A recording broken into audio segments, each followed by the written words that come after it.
Ben de öncelikle divanı, tüm delegeleri, genel kurulu ve siyasi parti temsilcilerini selamlıyorum. Tabii bir teşekkür borcumuz var. Bu konfederasyon aslında herkese, hepimize örnek olacak bir olgunlukla, bir cesaretle kendi genel kurullarını bir demokrasi platformuna çeviriyor. Ben geçen genel kurulda da burada sizlere en azından duygularımızı, beklentilerimizi paylaşma imkanı bulmuştum.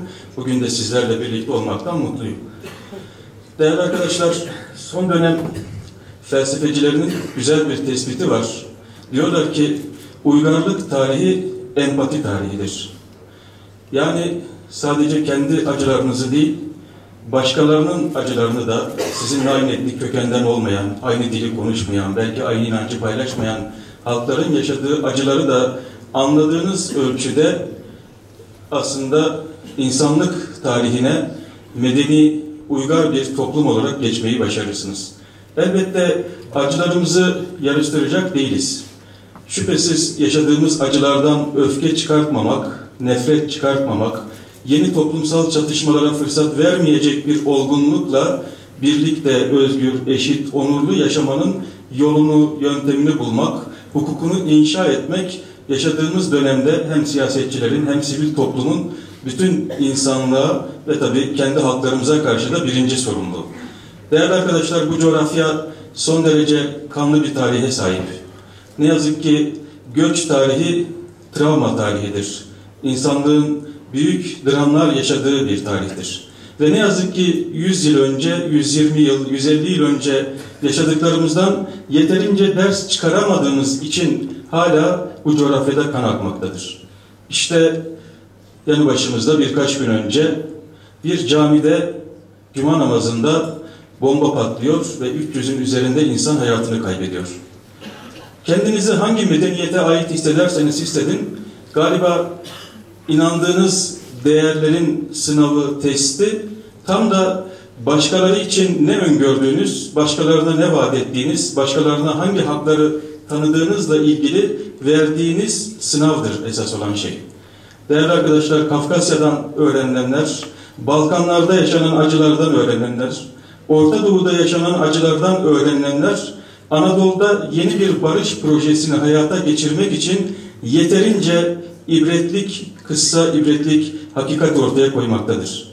Dolayısıyla bundan sonra daha fazla bedel ödemeden, daha fazla inkar, daha fazla yok sayma, ayrımcılık, dışlamaya sebebiyet vermeden bu topraklarda birlikte birbirimizi boğazlamadan yaşamanın bir yolunu, yöntemini bulmak zorundayız. Artık geçtiğimiz yüzyılın başında olduğu gibi toprak bütünlüğü denilen şey tek tipleştirme değildir. Farklı dilleri, kimlikleri yok sayarak toprak bütünlüğünü sağlamak mümkün değildir. Aksine, tam tersine farklılıkları ne kadar dezavantajlıklarına rağmen koruyorsanız, gelişmelerine imkan sunuyorsanız o kadar birlik ve beraberliği sağlamak, bir arada ortak gelecek kurmak, ortak kaygılar, ortak üzüntüler ve ortak mutlulukları inşa etmek mümkün olacaktır. Ben çok uzatmayacağım ama şunu ifade ederek bitirmek istiyorum. Sayın Başkan'ın 8 maddesi aslında içinden bazı özel kelimeleri, bölgesel isimleri, coğrafya adlarını çıkarıp başka kelimeleri koyduğunuzda, dil ya da kimlik isimlerini çıkarıp yerine başka şeyler koyduğunuzda Türkiye'nin bütün sorunlarını çözmeye yetecek. Sadece Türkiye'nin değil, Orta Doğu'nun, Kafkasya'nın, Balkanların tüm sorunlarını çözmeye yetecek evrensel çözüm önerisidir. Yeter ki biz kamplaşmaları, çatışmaları bir tarafa bırakalım ve bu evrensel çözüm önerilerini hayata geçirecek büyük hukuk reformlarını daha fazla gecikmeden egemen kılabilelim ve uygulamaya taşıyabilelim. Ben bugüne kadar emeği geçen bu federasyonun, konfederasyonun bugünlere gelmesinde katkısı olan herkese teşekkür ediyorum. Ayrıca özel bir mutluluğumu ifade edeyim. Muhittin abiden 80 kitap oldu müjdesini aldım. Doğrusu çok heyecanlandırıcı bir şey. Çünkü hakikati görmek, hakikate sahip çıkmak, tarihi hakikatlerle yüzleşmek şüphesiz sadece o halkın kendi değerlerini bilmesi değil, onları tanımak isteyen, onların tarihini bilmek isteyenler açısından da büyük bir fırsattır. Bugün genel kurulun yeni görev alacak arkadaşlar için de başarılı geçmesini diliyorum. Hepinizi selamlıyorum. Sağ olun.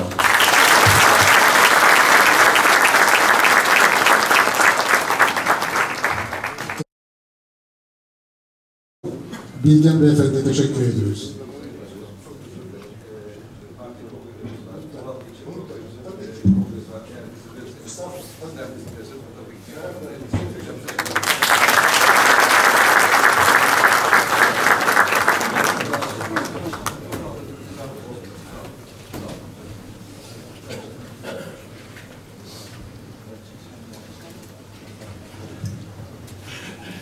Efendim, gündeme devam ediyoruz. İYİ Parti Genel Başkan Yardımcısı Sayın Mustafa Erkan. Buyurun.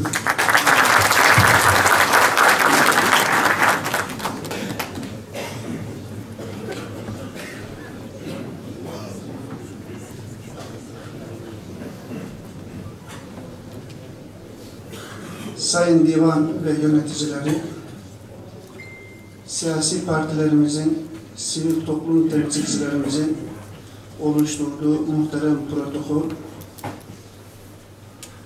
vatan hasreti, geçmiş hasreti ve geleceğe duyduğu duygu ve hissiyatın temsilcisi sıfatıyla burada bulunan Kafkas Dernekleri Federasyonu'na bağlı, onların çözümlerini üreteceğine inanan değerli Çerkes kardeşlerim, Allah'ın selamı, rahmeti, bereketi, hidayeti hepinizin üzerine olsun.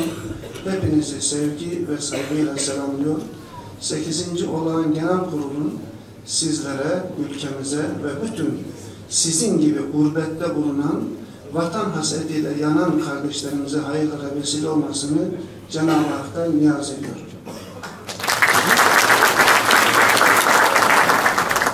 Efendim,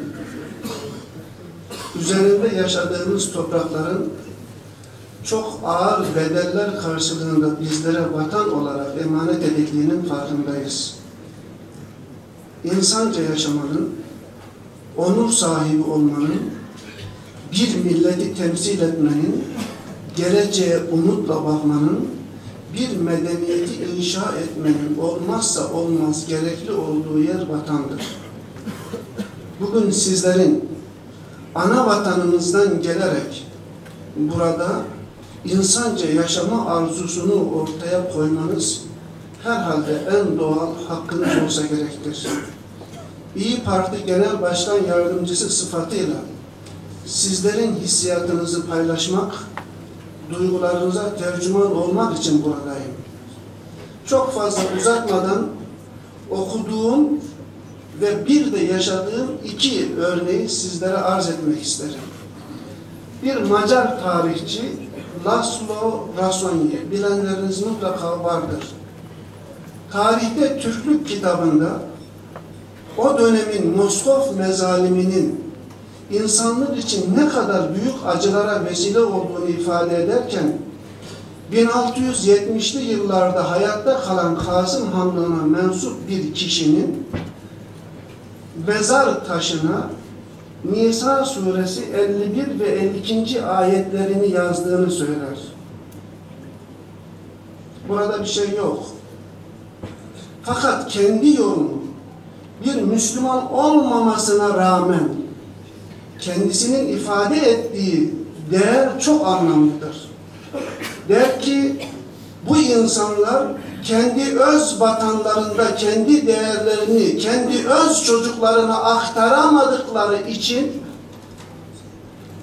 duygularını, aidiyet duygularını ve değerlerini bir mezar taşına yazmak suretiyle bir sonraki nesle, öz çocuklarına intikal ettirdiğini söyler.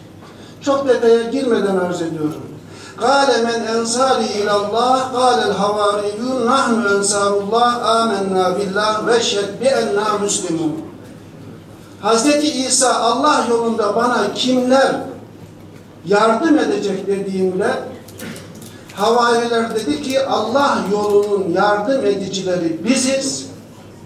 Şahit ol ki bizler Müslümanız.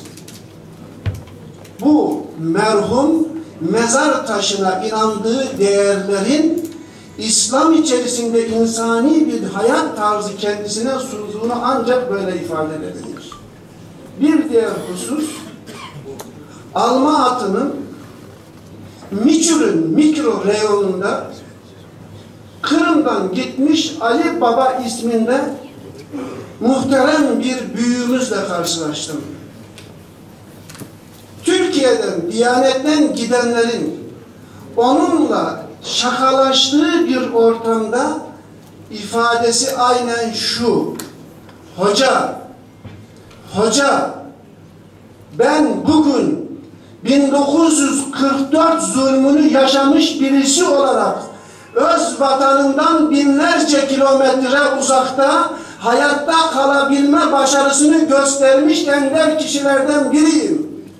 Siz vatansızlığın bir mezar taşına bile hasret kalmanın ne anlama geldiğini bilir misiniz? Ben bugün bunu yaşıyorum. Çok detayına girmiyorum demişti.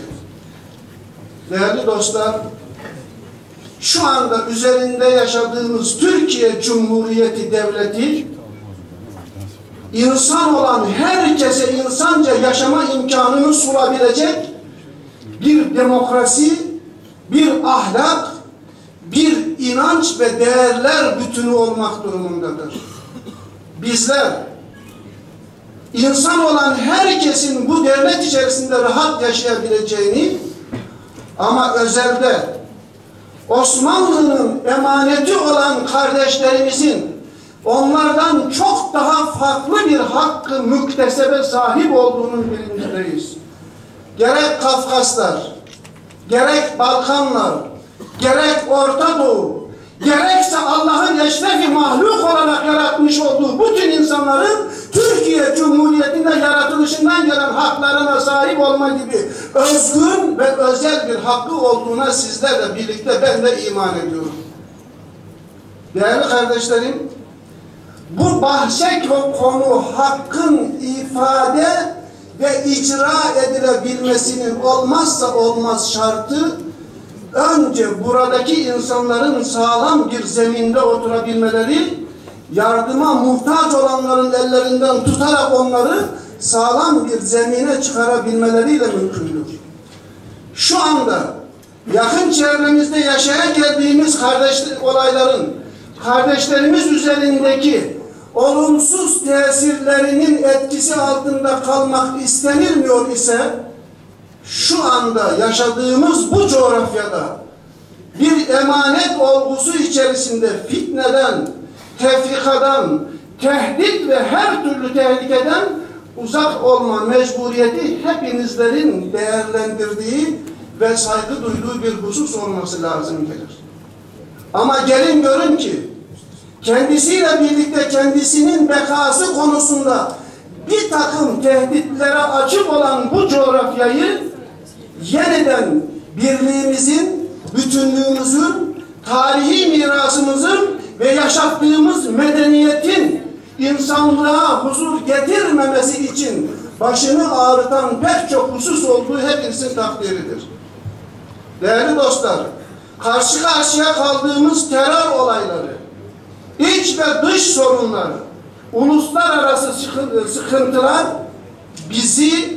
biz yapan bu coğrafyadan uzaklaştırmak ve neticede bir Kafkaslar benzeri kaderin yeniden bu masum milletin ortak kader haline dönüşmesini istemek durumundalar. Ama üzülmeyin, korkmayın. Mehmet Akif nasıl dün medeniyet dediğin tek dişi canavar bu imanı boğamayacağını söylemişse, yine Mehmet Akif'in ifadesiyle girmedikçe bir millete tefrika, düşman giremez, toplu vurdukça yürekler onu top sindiremezler.